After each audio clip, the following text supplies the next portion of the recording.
The rest of the subjects like Czech, Latin, I would say, sure, it's important. It's of course vital that you pass the test for these two subjects as well, but you can always take it to the next year, and they're as important to get through in the first try as anatomy and histology, since failing either one of them at the final exam would require you to repeat the year.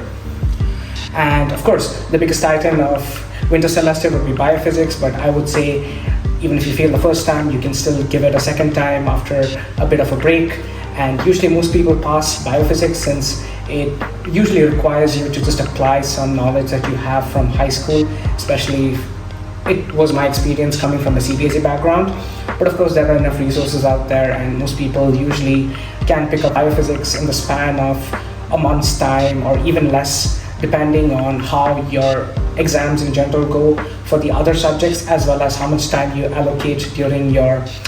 winter break, usually during the December to January time. And of course, there's no rush. You can always take your time towards the end of Jan and February to prepare for biophysics well before giving the first attempt, to make sure that you don't have to repeat the exam. It's always better to go for an exam with the best of your ability rather than trying to wing it, because it's always going to be a headache to repeat an exam as opposed to finishing it off in the first go.